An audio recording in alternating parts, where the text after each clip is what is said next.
점들 중에 맛집이 있습니다. 사람들이 줄을 서서 먹는 맛집들이 있습니다. 그런 맛집에 보면은 특별한 매력이 있지요. 사람들이 모이게 할 만한 특별한 매력들이 있습니다. 예전에 대구에서 유명한 떡볶이 집이 있었습니다. 그 집은 뭐 언제 가도 한 30분은 기본 기다려야 됐습니다. 오래 기다리면 한 50분씩, 1시간씩 기다려야 됐습니다. 저는 어디 가서 줄 서서 먹는 거를 정말 싫어합니다. 그럼 뭐 맛있는 거 먹겠다고 오래 줄 서 있는 걸 되게 싫어합니다. 근데 그 집은 한 번씩 갔었죠. 거기는 특별한 매력이 있었는데 일단 떡볶이가 맛있었습니다. 굉장히 매운데 되게 맛있었습니다. 그리고 그 값이 좀 쌌습니다. 몇천 원만 들고 가면 배부르게 먹을 수 있었습니다. 그리고 아줌마가 특이했습니다. 저는 손님에게 그렇게 욕을 많이 하는 아줌마는 처음 봤습니다. 뭐 이렇게 좀 얘기하면 사사건건 욕을 합니다. 빨리 달라 그러면 기다리는 거 안 보이냐 욕하고, 물 달라 그러면 너는 손이 없냐, 네 손으로 갖다 먹어라 그러고, 휴지를 뜯어서 쓰면 너무 많이 쓴다고 욕하고, 그리고 뭐 친하면은 욕을 바가지로 다 하고 막 그랬습니다. 그래서 사람들이 그 욕을 들으면 기분이 나빠야 되는데 욕을 너무 잘하시니까 기분이 나쁘지 않는 겁니다. 그래서 그 오래 기다리는 떡볶이 집에 사람들이 와서 기다려서 떡볶이 먹고 또 욕도 먹고 그러고 갔던 적이 있습니다. 맛집에는 그런 매력이 있죠. 교회가 부흥할 때도 교회에도 매력이 있습니다. 부흥하는 교회를 보면 사람들을 끌만한 매력이 있습니다. 사도행전에 보면은 초대교회 사람들이 굉장히 많이 모이지 않습니까? 유대교를 믿던 사람들까지도 교회로 모여들었습니다. 그렇게 교회로 모여들었던 이유는 그 안에 매력이 있었기 때문이죠. 교회에 어떤 매력이 있어서 사람들이 그렇게 모였겠습니까? 교회에 그 당시에는 기쁨과 환희가 있었습니다. 성도들에게 너무 큰 기쁨과 충만한 환희가 있었습니다. 초대교회 성도들의 모습을 사도행전이 이렇게 묘사합니다. 날마다 마음을 같이하여 성전에 모이기를 힘쓰고 집에서 떡을 떼며 기쁨과 순전한 마음으로 음식을 먹고, 모일 때마다 기쁨이 있는 겁니다. 모일 때마다 환희가 있는 겁니다. 그래서 사람들이 모이기를 즐거워하고 사람들이 모이는 공동체가 되었던 겁니다. 사람들이 정말 원하는 것 중에 하나가 기쁨입니다. 기쁘게 살기를 원합니다. 기쁨을 위해서 그렇게 열심히 일하고 기쁨을 위해서 그렇게 쾌락을 추구하고 쫓아다니는 겁니다. 기쁨이 없으면 사람들은 살 수가 없는데 그 기쁨이 교회 안에 그 당시에는 있었던 거죠. 교회를 가면 세상에서 맛볼 수 없었던 기쁨이 있어서 그 기쁨 때문에 많은 사람들이 교회로 몰려들었던 겁니다. 교회의 매력이 기쁨입니다. 성도들이 모여서 기뻐하고 교회 가운데 환희가 있으면 사람들이 오고 싶은 교회가 됩니다. 그런데 교회가 이런 매력을 잃어버릴 때 있습니다. 교회에서 기쁨이 사라지는 거예요. 교회에서 사람들의 즐거움이 사라지게 되는 경우가 있습니다. 교회를 다니는 사람들을 보면 기쁨을 포기한 사람처럼 보이는 그런 인상을 줄 때가 있어요. 교회에 와서 정말 지루한 예배를 억지로 버티는 같은 인상, 그리고 교회에 오면 하고 싶은 일을 못하고 하기 싫은 일을 억지로 해야 되는 것 같은 그런 인상을 줄 때가 있습니다. 그런 인상을 주면 사람들이 교회의 매력을 느끼지 못합니다. 교회에서 기쁨과 환희가 사라지면 세상은 더 이상 교회에 주목하지 않게 되는 겁니다. 교회에서 왜 기쁨이 사라지는지 아십니까? 그 이유 중 한 가지는 교회가 복음에서 떠나기 때문입니다. 복음에서 떠나서 자기의를 기반한 신앙생활을 하면, 그러면 교회에서는 기쁨이 사라집니다. 자기의를 기반한 신앙생활을 다른 말로 율법주의 이렇게 얘기하죠. 자기를 기반한 신앙생활, 율법주의를 하게 되면, 그런 율법주의에 빠지게 되면 사람들에게는 기쁨이 상실되게 됩니다. 신앙생활이 무거운 의무감이 됩니다. 그래서 하기 싫은 일을 억지로 감당하듯이 신앙생활을 하게 되는 겁니다. 복음을 견고하게 붙들지 않으면 사람들은 율법주의에 빠지게 되어 있습니다. 예수 그리스도를 하나님을 인정하고요, 십자가도 믿는다 그러고 신앙의 진리를 기본적으로 인정하더라도 복음에 견고하게 서지 않으면 자기도 모르게 율법주의로 들어갑니다. 자기가 율법주의에 빠졌다는 것도 모른 상태로 율법주의에 빠져서 기쁨을 잃어버리고 깝깝한 신앙생활을 하게 되는 겁니다. 이 율법주의가 무엇인지, 또 율법주의가 어떻게 벗어나는지에 대해서 사람들이 지식이 없으면 율법주의에 갇힌 채로 힘겹고 어려운 신앙생활을 하게 되는 겁니다. 그래서 신자가 가장 경계할 게 율법주의입니다. 복음대로 살고 싶은 신자가 가장 조심하고 가장 경계해야 되는 게 율법주의입니다. 이 율법주의가 무엇인지, 어떻게 이 율법주의에서 벗어나는지를 우리에게 가장 잘 가르쳐주는 성경책이 갈라디아서입니다. 갈라디아서는 사람들을 자유케 만들어줍니다. 복음의 자유를 마음껏 누리게 해주는 게 갈라디아서입니다.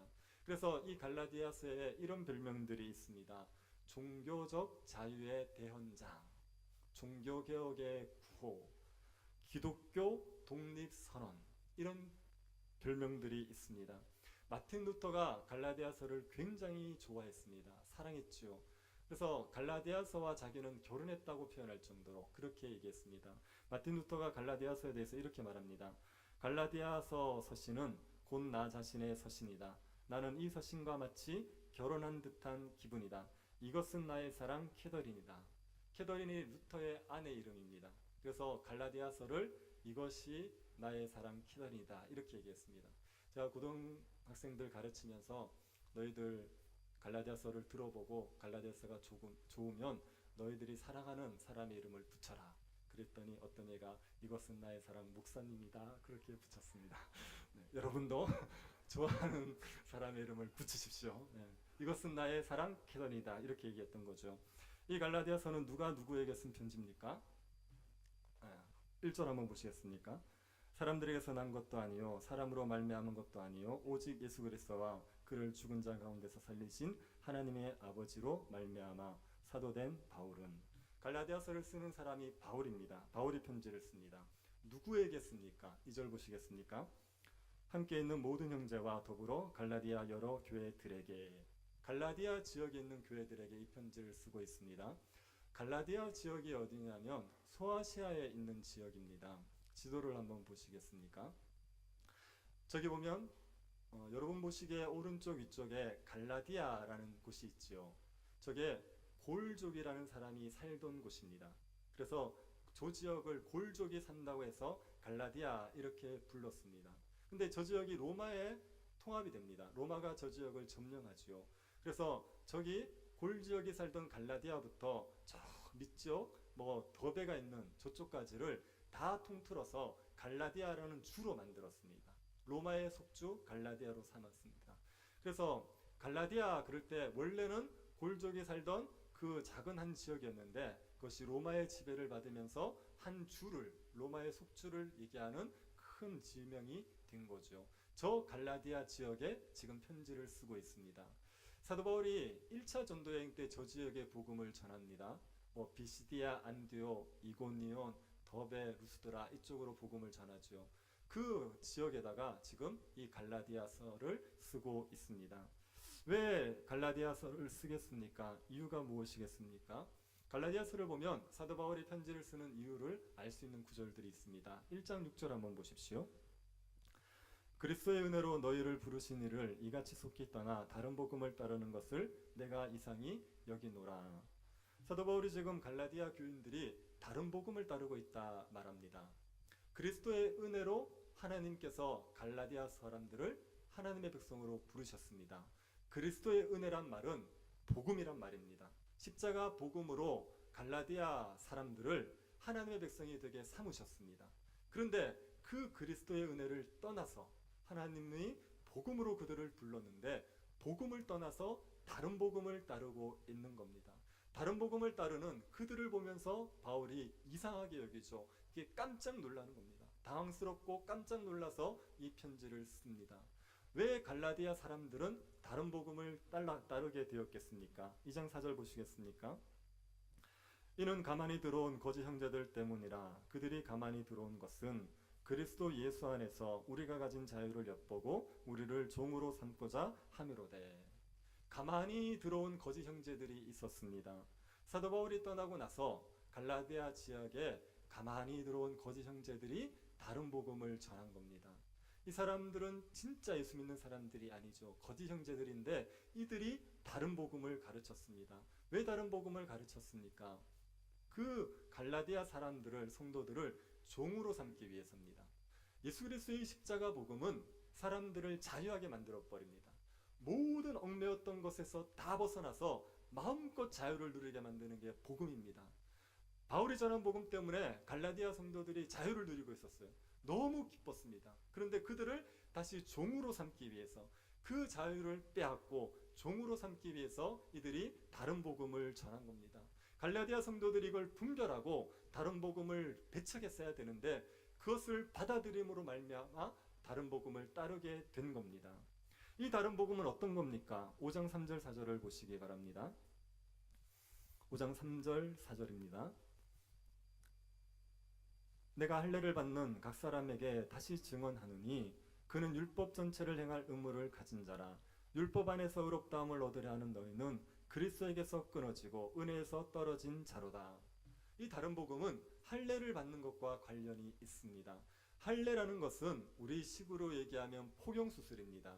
이 할례는 유대인들에게 하나님의 백성이라는 표시였습니다. 유대인들은 할례를 받음으로 자기가 하나님의 백성이라는 걸 드러냈죠. 다른 복음을 전하는 사람들은 이 갈라디아 사람들에게 할례를 받아야 된다고 말하는 겁니다. 그들이 예수를 믿는 걸 그들 다른 복음을 전하는 사람들도 인정합니다. 너희들 예수 믿는 거 좋다. 그런데 예수만 믿어서 되는 게 아니고 할례도 받아야지 그래야 하나님 백성이 될 수 있다라고 말하는 겁니다. 이 다른 복음을 따르면 그 사람은 율법 전체를 다 지켜야 될 의무가 생깁니다. 다른 복음을 받아들이는 순간 할례 한 가지를 받아들인 것 같지만 실제로는 율법 전체를 다 지켜야 될 의무가 생기죠. 그러면 그 사람은요 그리스도에게서 떨어집니다. 하나님의 은혜에서 떨어져 나갑니다. 사람이 율법을 다 지킬 수 있습니까? 안 되죠. 그러면 하나님의 은혜, 그리스도로 말미암은 하나님의 은혜, 그 은혜를 누릴 수가 없게 되는 거죠. 다른 복음을 따르게 되면 그리스도에게서는 끊어지고 하나님의 은혜에서 떨어지게 되는 겁니다. 그런데 갈라디아 성도들이 이 다른 복음을 따르고 있는 거죠. 이걸 보고 사도 바울이 깜짝 놀라서 갈라디아를 썼습니다. 갈라디아 성도들이 다시 복음으로 돌아오게 하기 위해서 이 갈라디아서를 쓰고 있는 겁니다. 지금도 이 갈라디아서가 필요한 것은 성도들 중에 다른 복음을 따르는 성도들이 있습니다. 예수를 믿는다고 말하는데 예수 믿음으로 말미암아 완전히 의로워졌다는 걸 이해하지 못하고 예수 믿음으로 말미암아 완전히 하나님 앞에 받아들여졌다는 것을 깨닫지를 못합니다. 그래서 예수를 믿는데 그것으로는 부족하고 뭔가 자기가 더 해야지 하나님이 자기를 사랑해 줄 것 같고 인정해 줄 것 같고 의롭다고 여겨줄 것 같은 겁니다. 예수를 믿지만 주일날 예배를 빼먹지 말아야지. 예수를 믿지만 헌금은 해야지. 예수를 믿지만 봉사는 해야지. 그래야 하나님 앞에 인정을 받고 사랑을 받을 수 있을 거라고 생각하는 거죠. 예수 믿는 것에다 자기의 어떤 행위를 자꾸만 덧붙여서 그 자기의 행위로 말미암아 하나님 앞에 받아들여지려는 노력을 하는 사람들이 있습니다. 그런 사람들이 다른 복음을 따르고 있는 사람들입니다. 이런 다른 복음은 우리에게서 자유를 빼앗아가요. 복음이 줬던 자유를 다른 복음이 빼앗아서 우리를 다시 종으로 삼아버립니다. 그래서 마치 엄한 주인 밑에서 종살이 하는 사람처럼 하나님에 대한 두려움에 사로잡혀서 하나님 앞에 두려움으로 신앙생활을 하는 그런 사람으로 만들어 버리는 겁니다. 사도 바울이 갈라디아서를 통하여서 이들을 다른 복음에서 건져내기 위해서 복음에서 떠났던 이들을 다시 복음으로 돌아오게 하기 위해서 지금 이 편지를 쓰고 있습니다. 사도 바울이 갈라디아서를 쓸 때 얼마나 다급했는지 원래 쓰는 편지의 형식을 깨트려 버립니다. 사도 바울은 편지 쓸 때마다 쓰는 형식이 있습니다. 먼저 발신인인 자기를 소개합니다. 그리고 수신자가 누군지를 소개하죠. 그 다음에 축복을 해주고 인사를 해주고 그리고 그 다음에 나오는 게 감사입니다. 너희들을 생각할 때 이러이러하기 때문에 하나님께 감사한다. 이런 것들을 얘기하는데 갈라디아서는 그 감사가 생략됐습니다. 다른 서신들에 다 있는 감사가 여기에는 없습니다. 사도 바울이 갈라디아서를 쓰면서 얼마나 다급했는지를 보여주고 그들의 상황이 지금 감사할 수 없는 상황이라는 걸 보여주는 겁니다. 다급하게 그들에게 다른 복음을 소개하고 거기에서 벗어나라고 말하는 게 갈라디아서입니다. 그래서 첫인사부터 사도 바울은 그들을 다른 복음에서 구원내기 위해서 그들을 설득하는 작업을 하고 있습니다. 1절 한번 다시 한번 보시겠습니까?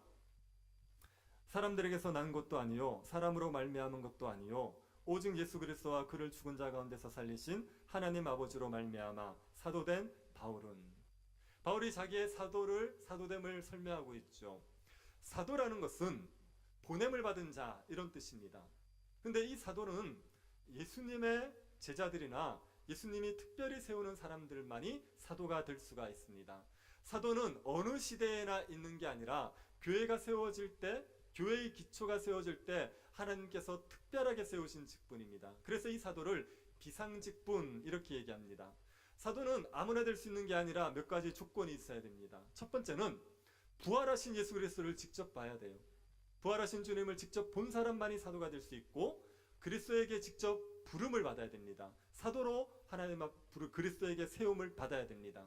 그리고 기사와 표적과 능력을 행할 수가 있어야 됩니다. 다른 사람들에게 영적인 은사를 나눠줄 수가 있어야 됩니다. 그리고 중요한 게 복음을 가르치고 교리를 정립해서 진리 안에서 사람들을 견고하게 할 수 있는 권위가 있어야 됩니다. 그리고 교회의 질서를 세울 수 있는 권위도 있어야 됩니다. 사도는 이런 조건이 다 맞아떨어져야지 그 사람을 사도라고 인정해 줄 수 있습니다. 그런데 바울은 어떻게 해서 사도가 된 겁니까? 바울은 자기의 사도됨을 사람에게서 난 것이 아니라고 하죠. 이 말은 사람들이 바울을 사도로 세운 게 아니란 말입니다. 예루살렘에 있는 12명의 제자들이 모여가지고 우리가 바울을 사도로 인정해주자 이렇게 했던 게 아닙니다. 사람들의 투표로 바울이 사도가 된 게 아닙니다. 그게 사람에게서 난 것이 아니란 말입니다. 그리고 사람에게서 말미암은 것도 아닙니다. 이거는 하나님이 바울을 사도로 세울 때 사람을 매개로 사용한 게 아니라는 겁니다. 하나님이 다윗을 이스라엘의 왕으로 세울 때는 사무엘을 보냈습니다. 사무엘이 기름 부어서 다윗이 왕이 되지 않습니까? 사람을 매개를 통해서 세웠지요. 근데 사도 바울은 사람을 매개로 사도가 된 게 아니죠. 예수님이 직접 바울을 사도로 세운 겁니다. 언제 사도 바울이 사도로 부름을 받습니까? 다메섹 도상으로 가다가 부활하신 예수님을 만난 겁니다. 다메섹에 있는 예수 믿는 사람들을 잡으러 가다가 대낮에 태양보다 더 밝은 빛을 봤습니다. 부활하신 예수 그리스도를 눈으로 봤죠. 그 예수 그리스도가 바울을 부르셔서 사도로 삼으시고 이방인들에게 복음을 전하는 사명을 줍니다. 바울은 독특한 체험을 한 사람이에요. 예수 그리스도를 만나는 순간 회심을 하고 사도라는 직분을 받고 그리고 사명도 같이 받은 사람입니다. 회심과 직분과 사명을 동시에 받은 사람이 바울입니다. 다메섹 도상에서 사도로 세움을 받았습니다. 바울 사도는 예수 그리스도에게 사도라는 직분을 직접 받았습니다. 참고로 말씀드리면 요즘은 이런 사도가 없습니다. 요즘 어떤 사람들은 자기가 하나님에게서 사도로 세움을 받았다고 말하는데 자기가 사도라고 말하는 사람은 여러분이 무시하시면 됩니다. 그 말은 안 들어도 됩니다. 성경을 바르게 해석하는 게 아닙니다. 이 사도는 비상직원이기 때문에 지금은 없습니다. 사도 바울이 예수 그리스도로 말미암아 직접 세움을 받았습니다. 이 얘기를 왜 하겠습니까? 왜 자기가 사람에게서 난 것도 아니고 사람에게서 말미암은 것도 아니고 하나님과 예수 그리스도에게 직접 사도로 세움을 받았다는 얘기를 하겠습니까? 바울의 사도됨이 확실해야지 바울이 전하는 복음을 믿을 수가 있습니다. 바울의 사도됨을 못 믿으면 바울이 전하는 복음도 믿을 수가 없습니다. 메신저와 메시지는 구분되지 않습니다. 사람들이 메신저를 못 믿으면요, 그 메시지를 받아들일 수 없습니다. 우리가 누구의 말을 믿을 때 그 사람의 말을 다 이해해서 믿는 거 아닙니다. 내가 믿을 만한 사람이 얘기하니까 그러니까 그 말을 믿는 겁니다. 메신저를 믿을 수 있어야 메시지를 믿을 수 있는 거죠. 그래서 사도 바울의 사도권이 끊임없이 공격을 받았습니다. 바울은 사도가 아니다. 그러니 그가 전하는 복음도 진짜가 아니다. 이런 공격을 계속 받았습니다. 거기에 대해서 사도 바울이 말하는 겁니다. 나는 사람으로 해서 난 것도 아니고 사람으로 말미암은 것도 아니고 하나님과 예수 그리스도로 말미암아 사도로 세움을 받았다고 말하는 겁니다. 그러니 내가 전하는 복음이 진짜라는 걸 믿으라는 거죠.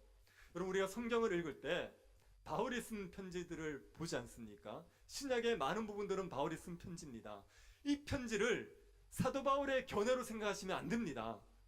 사도 바울은 이렇게 생각했지만 나는 달라, 이렇게 얘기할 수 없습니다. 사도 바울은 하나님에 의해서 사도라는 직분을 받은 사람이에요. 그래서 그가 하는 말이 하나님의 말씀입니다. 그래서 성경은 바울의 서신들을 받아들일 때 하나님의 말씀으로 받아야 되죠. 바울의 말 중에 틀린 게 없습니다. 그 어떤 오류도 없고 바울이 전한 것은 그대로 받아들일 수 있습니다.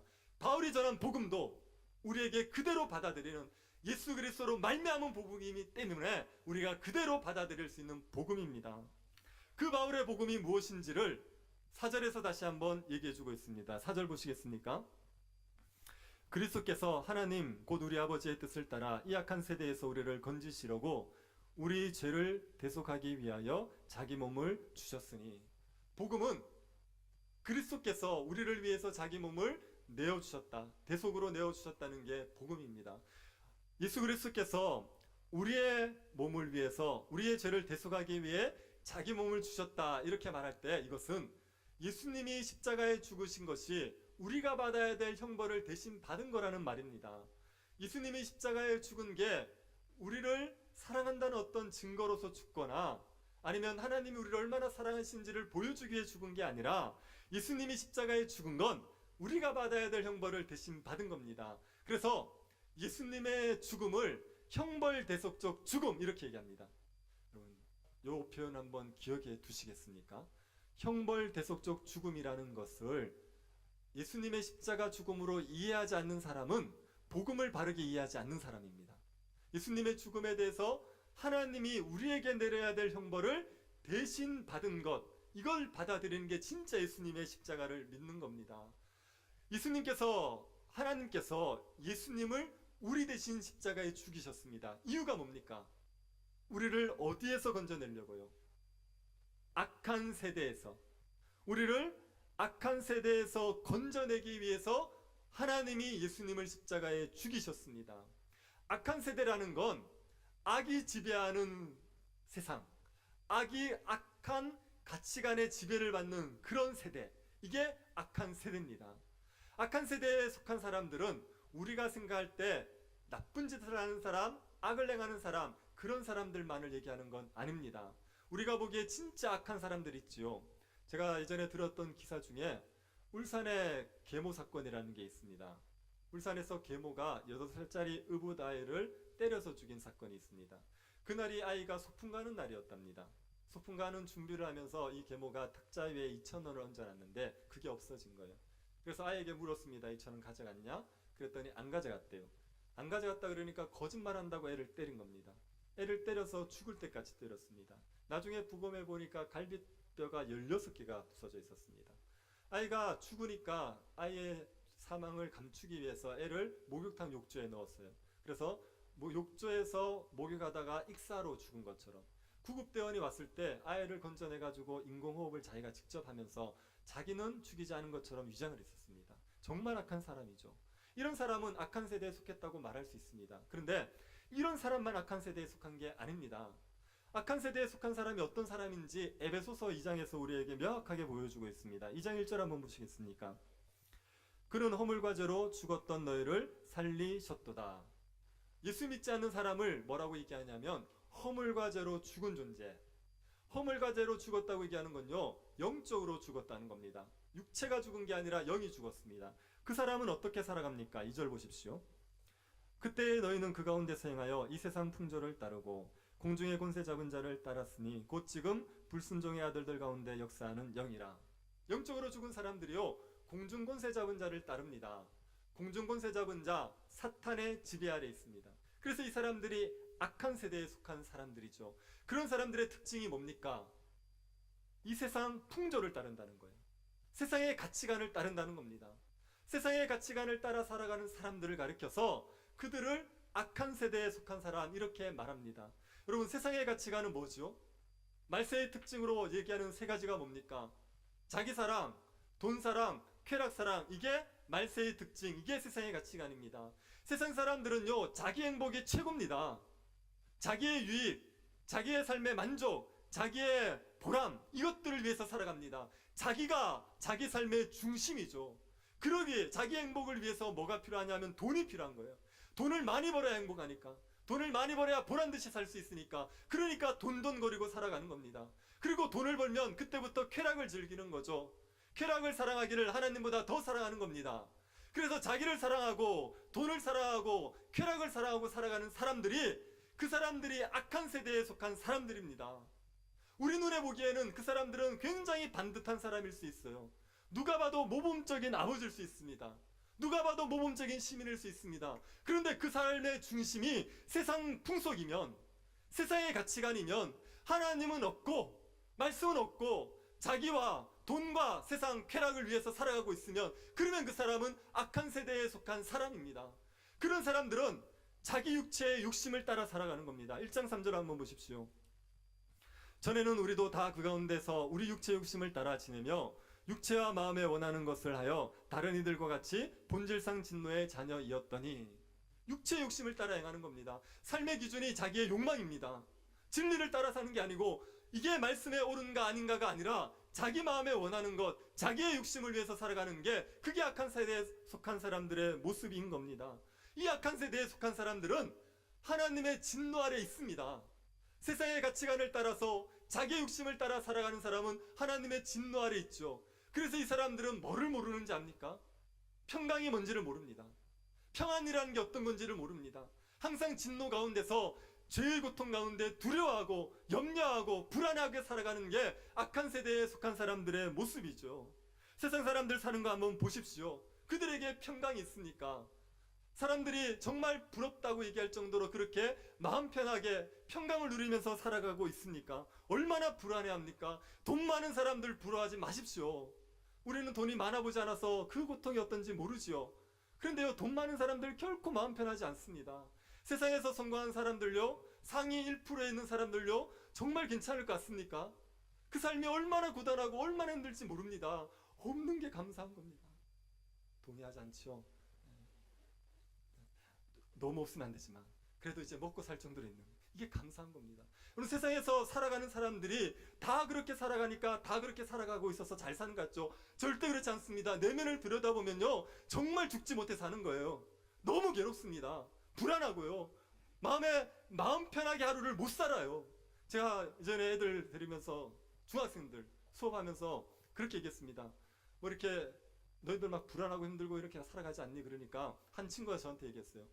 다 그렇게 사는 거 아니에요? 그렇게 얘기했어요. 자기는 한 번도 마음 편해 본 적이 없는 거예요. 그렇게 불신자들은, 세상 악한 세대에 속한 사람들은 평강을 모르고 살아가는 겁니다. 그런 세대에서 건져내기 위해서 하나님께서 예수님을 십자가에 못 박아 죽이신 거예요. 악한 세대에 속한 자들, 평강을 알지 못해서 사는 그들을 건져내기 위해서 하나님이 예수님을 십자가에 죽이셨습니다. 그래서 그 예수 그리스도를 믿으면 우리는 악한 세대에서 건짐을 받죠. 그 죄가 지배하는 세상, 불안하고 두렵고 고통스러운 세상에서 벗어나오는 그 복을 누리게 되는 겁니다. 이 복음에서 중요한 게 뭐냐면요, 악한 세대에서 벗어나기 위해서 예수를 믿는 것 외에 아무것도 할 필요가 없다는 거예요. 악한 세대에서 벗어나기 위해서 예수 믿는 것 외에 우리가 보탤 게 아무것도 없습니다. 예수를 믿기만 하면 됩니다. 교회를 열심히 다녀야 되는 거 아니고, 성경을 많이 알아야 되는 것도 아니고, 하나님 앞에 예쁜 짓을 해야 되는 것도 아니고, 예수를 믿기만 하면, 십자가에 예수가 나를 위해서 죽었다는 그 사실을 받아들이면, 하나님이 나를 구원하기 위해서 예수님을 십자가에 못 박아 죽였다는 사실을 받아들이기만 하면, 그러면 악한 세대에서 벗어나는 겁니다. 우리의 어떤 행위도 필요 없고, 우리도 어떤 공로도 필요 없고, 믿음으로 그 복을 누리게 됩니다. 이걸 보여주는 예가 사도 바울이에요. 사도 바울은 예수 믿는 사람들을 핍박하고 살았던 사람입니다. 사도 바울이요, 하나님을 대적하는 최선봉에 섰던 사람이에요. 자기는 그게 하나님을 위한 거라고 생각했죠. 예수 믿는 사람들 다 가짜니까 잡아 죽이는 게 하나님을 위한 거라고 생각했어요. 열심은 있었지만 지식이 없었습니다. 그래서 하나님을 대적하는지도 모르고 예수 그리스도를 믿는 자를 계속 핍박하고 살았습니다. 그때 사도 바울의 삶이 어땠을 것 같습니까? 예수 믿는 자를 잡아다가 감옥에 가두고, 그리고 그들을 핍박하는 삶을 살고 있을 때, 그때 사도 바울의 마음에 평안이 있었겠습니까? 아니요. 예수님이 사도 바울을 다메섹 도상에서 만났을 때 사도 바울에게 이렇게 얘기하셨어요. 사울아 사울아, 내가 어찌하여 나를 박해하느냐? 가시체를 뒷발질하기가 내게 고생이니라. 사도 바울은 예수 믿는 사람을 박해했는데 예수님은 네가 나를 박해했다 그래요. 그리고 가시체를 뒷발질하리가 내게 고생이라고 했습니다. 가시체는 가시로 만든 채찍입니다. 소나 말을 원하는 대로 끌고 할 때 때리는 채찍, 그게 가시체입니다. 그 가시체를 발로 차보십시오. 누가 아픕니까? 가시체가 아픕니까? 차는 사람이 아픕니까? 사도 바울은 지금 예수를 핍박했는데요, 예수님이 괴로운 게 아닙니다. 사도 바울이 고통을 겪고 있는 거예요. 가시채를 발로 차듯이 그렇게 고통을 겪고 있었습니다. 그런 고통 가운데서 하나님께서 건져주시죠. 예수를, 부활하신 예수를 받아들이니까 건져주셨습니다. 사도 바울이 뭘 했습니까? 율법을 지켰습니까? 선하게 살았습니까? 무슨 행위를 했습니까? 아무 행위를 한 게 없는데 부활하신 예수 그리스도를 받아들인 것만으로 그 고통에서 벗어난 겁니다. 악한 세대에서 벗어난 겁니다. 악한 세대에서 건져나는데 우리의 행위가 조금도 도움이 안 되고 필요도 없습니다. 우리는 예수 그리스도를 믿기만 하고 그것을 받아들이기만 하면 됩니다. 여러분 중에 가시채를 뒷발질하는 것처럼 고통스럽게 살아가고 계시는 분이 있습니까? 악한 세대에 속하여서 세상의 가치관 따라 살면서 자기 위해서, 돈 위해서, 쾌락 위해서 살면서 삶의 평안을 잃어버린 채 살아가고 계시는 분 있습니까? 그것을 벗어나기 위해서 여러분이 뭘 해야 되는 게 아니라 받아들이시면 됩니다. 부활하신 예수 그리스도 십자가에서 우리를 위해 죽으시고 부활하신 예수 그리스도를 받아들이기만 하면 그분으로 말미암아 그 악한 세대에서 벗어나서 평강을 누릴 수 있게 됩니다. 예수 그리스도를 믿음으로 말미암아 우리가 완전히 의로워졌다는 게 하나님의 은혜고, 이 은혜가 우리에게 평강을 주게 되어 있습니다. 갈라디아서 1장 3절을 한번 보시겠습니까? 우리 하나님 아버지와 주 예수 그리스도로부터 은혜와 평강이 있기를 원하노라. 여기서 평강 이렇게 얘기할 때요, 평강은요, 개인이나 공동체가 육체적으로, 물질적으로, 정신적으로 부족함이 없는 상태, 그 상태를 가리켜서 평강 이렇게 얘기합니다. 이 평강이 천국에서 누리는 복이에요. 우리가 하나님 나라 가면 이 평강을 완전히 누립니다. 그런데 예수 그리스도를 믿음으로 말미암아 하나님의 은혜를 받은 사람, 하나님 앞에 용납을 받은 사람은 이 땅에서도 이 평강을 맛보게 되는 겁니다. 악한 세대에서 도저히 누릴 수 없었던 그 평강을 예수 그리스도를 믿음으로 그 은혜를 받아서 평강을 누리며 살아갈 수 있게 됩니다. 평강을 우리의 힘으로 창조할 수 없습니다. 사람들이 평강을 얻기 위해서 죽으라고 공부하죠. 죽으라고 일합니다. 죽으라고 자신을 가꿉니다. 그런데 평강은 내 노력으로 창조되는 게 아니라 하나님의 은혜를 받으면, 예수 그리스도로 말미암은 하나님의 은혜를 받아들이면 우리에게 평강이 선물로 주어지는 겁니다. 그러니 여러분이 뭘 하려고 애쓰지 마시고, 여러분이 뭘 해서 하나님의 인정을 받으려고 애쓰지 마시고 십자가에 달리신 예수 그리스도를 믿음으로 받아들이십시오. 예수를 믿으십니까? 진짜 믿으십니까? 그러면 하나님이 여러분을 의롭다 인정하셨다는 걸 믿으시고, 여러분의 어떤 행위에도 불구하고 하나님의 사랑이 바뀌지 않고 변하지 않는다는 것을 믿으십시오. 그걸 할 때 우리의 마음에 말할 수 없는 평강이 주어집니다. 제가 우리 아이들 보면서 복음을 한 번씩 깨달을 때가 있습니다. 애들 보면서 하나님 앞에서 나도 저랬으면 좋겠다 싶은 생각이 들 때가 있습니다. 우리 애들이 저하고 집사람 앞에 와가지고 바보짓을 할 때가 있어요. 안 그래도 모자라 보이는데 근데 바보짓을 하는 겁니다. 그러면서 막 이상한 춤을 추고 막 그래요. 그래 큰애가 그러더니 또 둘째가 또 따라했어요. 제가 그걸 보면서요, 어떤 생각이 드냐면, 얘들은 복음이 뭔지를 아는구나. 아버지가, 어머니가 어떻게 행동을 하더라도 받아들여준다는 걸 얘들은 믿는 거예요. 그래가지고 멍청이같이 바보처럼 굴어도 그 존재 자체를 사랑해준다는 걸 아니까 무장해제된 겁니다. 그래서 정신이 나가서 이상한 짓을 하는 거예요. 아버지가 엄격해가지고요, 이상한 짓을 조금만 하면 혼내고, 그리고 완벽하지 않으면 책망하면요, 애들이 그렇게 행동 못합니다. 두렵죠. 그래서 조금도 빈틈없이 아버지에게, 어머니에게 인정받기 위해서 발버둥을 치게 되죠. 그거는요, 율법주의예요. 이거는 복음이 아닙니다. 복음은요, 어떤 짓을 해도 받아들여진다는 걸 믿는 게 복음입니다. 우리가 부족하여서 얼마나 바보같이 굽니까? 일주일 내내 바보처럼 살다 온 거 아닙니까? 그런데도 예수 믿는 것 때문에 우리를 귀하게 여겨주는 거예요. 세상에 이런 존재가 없는 거예요. 너무 사랑하셔서 하나님께서 완전한 사랑을 주시고 복을 다 주시는 겁니다. 그걸 아는 사람이 하나님 앞에서 정말 마음껏 사는 겁니다. 하나님 앞에 내가 어떻게 해도 나를 인정해 주실 거라고 믿으니까, 내가 어떻게 살아도 하나님 나를 사랑해 주실 걸 믿으니까, 그러니까 율법의 조항을 지키겠다고 발버둥 치지 않고 정말 하나님 앞에 마음껏 하나님을 사랑하면서 하나님을 섬기면서 살아가게 되는 겁니다. 여러분, 이 복음의 은혜를 아는 사람이요, 뭘 하냐면 다른 사람들을 용납하고 받아낼 수가 있습니다. 내가 하나님 앞에 엉터리 같은 존재인데, 바보 같은 존재인데 하나님이 나를 사랑해 주셨구나, 이걸 아는 사람이요, 다른 사람의 허물을 이해하고 용서해주고 받아내고 사랑을 베풀 수가 있습니다. 율법주의에 사로잡힌 사람들은 다른 사람들이 철저하지 않으면 인정을 안 합니다. 자기도 하나님 앞에 철저해야지 인정을 받으니까 다른 사람이 철저해야지 인정해 주는 거예요. 그런 사람들에게는 따뜻함이 없어요. 그런 사람들 같이 있으면 숨이 막힙니다. 숨쉬기 어려워져요. 교회가 율법주의에 사로잡히지 않습니까? 교회의 기쁨이 사라져요. 사람들이 실수를 못합니다. 사람들이 허물을 드러내지를 못해요. 자기가 잘못한 걸 드러내면 정죄를 받으니까. 그러면 교회가 경직되고 기쁨이 사라지고 이 환희의 공동체가 되지 않는 거죠. 교회는요, 복음이 지배해야 됩니다. 복음이 지배해서 우리의 부족함에도 불구하고 예수 때문에 우리가 용납을 받는다는 걸 알고 그 사랑 때문에 기뻐하고 그 사람 때문에 감격할 수 있어야 됩니다. 그래서 허물이 있어도 받아내고 잘못해도 미안하다 그러면 용서해주고 그렇게 사람들을 품어내야 그곳에 은혜가 있고 그곳에 성령의 역사가 일어날 수 있게 되는 겁니다. 제가 소원하는 것 중에 하나가 제가 정말 어떻게 해도 성도들이 그것을 받아내는 그런 교회가 됐으면 좋겠다 싶은 생각이 듭니다. 주일날 추리링을 입고 와서 설교하는 겁니다.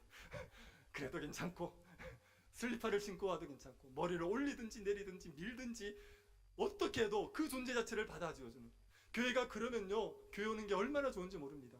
내가 괜찮은 척 해야지 교회에서 받는 게 아니라 내가 있는 모습 그대로를 다 드러내도 그래도 교회가 나를 받아들여준다고 믿어지면 거기에서 사람들이 자유함을 누리고 기쁨을 누리게 되는 겁니다. 복음이 우리에게 이런 기쁨을 가져옵니다. 여러분, 이 복음을 붙듭시다. 복음으로 말미암아 우리가 받아들여졌다는 걸 믿고 그 하나님의 은혜 가운데 마음껏 자유함을 누리십시오. 복음이 우리를 지배하여서 은혜가 가득하고 평강이 넘쳐나는 그런 교회 될 수 있기를 간절히 바랍니다. 하나님 아버지, 은혜에 감사드립니다. 저희들을 사랑하셔서 악한 세대에서 건져주시려고 예수님을 십자가에 못 박아 죽여주심을 감사드립니다. 복음을 믿음으로 악한 세대에서 벗어나게 하여 주옵소서.